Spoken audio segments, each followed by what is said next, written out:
आज से बहुत सालों पहले जब टेलीफोन का इन्वेंशन हुआ था तब लोग टेलीफोन के साथ हमेशा एक डायरी मेंटेन करके रखा करते थे। उस डायरी में वो लोग दूसरों के नाम और नंबर्स को नोट किया करते थे। वो नंबर बेसिकली दूसरों के टेलीफोन का एक यूनिक एड्रेस था जो कि कुछ डिजिट्स के फॉर्म में हुआ करता था। फॉर एग्जाम्पल, अगर मुझे राम से बात करनी है तो मैं राम के टेलीफोन का यूनिक एड्रेस, जिसे हम आम बोलचाल की भाषा में फोन नंबर या टेलीफोन नंबर कहते हैं, उसे डायल करूंगा अपने टेलीफोन से और सिंपली उससे बात कर लूंगा।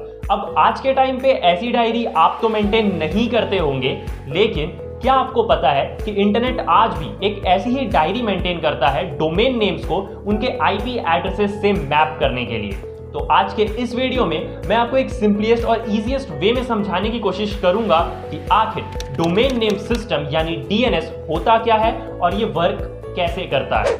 इस दुनिया में अगर कोई हमारी सबसे बेसिक आइडेंटिटी है तो वो है हमारा नाम। लोग हमें हमारे नाम से ही जानते हैं। वैसे ही इंटरनेट की दुनिया में जो मिलियंस ऑफ वेबसाइट्स हैं उन्हें हम उनके डोमेन नेम से जानते हैं। For example, google.com, facebook.com, flipkart.com, amazon.com, ये सारे ही डोमेन नेम्स के एग्जाम्पल हैं।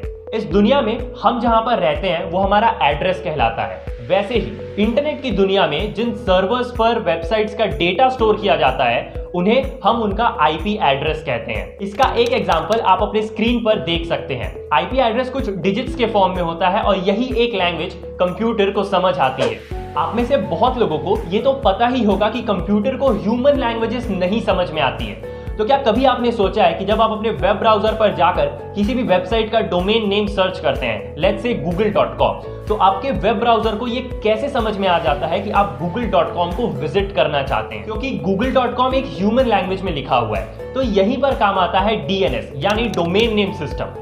डोमेन नेम सिस्टम या डीएनएस बेसिकली एक डायरी मेंटेन करके रखता है जिसमें वो डिफरेंट वेबसाइट्स के डोमेन नेम और उनके आईपी एड्रेसेस का डेटा रखता है। तो अगर हम हमारे वेब ब्राउजर पर किसी भी वेबसाइट का डोमेन नेम सर्च करते हैं, लेट्स से google.com, तो सबसे पहले हमारे वेब ब्राउजर से एक रिक्वेस्ट जाएगी डीएनएस के पास। डीएनएस अपने डेटा में ये सर्च करेगा कि इस पर्टिकुलर डोमेन नेम की आईपी एड्रेस क्या है। देन वो उस आईपी एड्रेस को हमारे वेब ब्राउजर को सेंड करेगा और इस तरीके से हमारे वेब ब्राउजर को ये पता चल जाएगा कि हम google.com को विजिट करना चाहते हैं और वो हमें google.com की वेबसाइट से कनेक्ट कर देगा। तो अगर आप ये सोच रहे हैं कि हमें यहाँ डीएनएस की जरूरत क्यों पड़ी, तो इसका बहुत ही एक सिंपल सा आंसर है।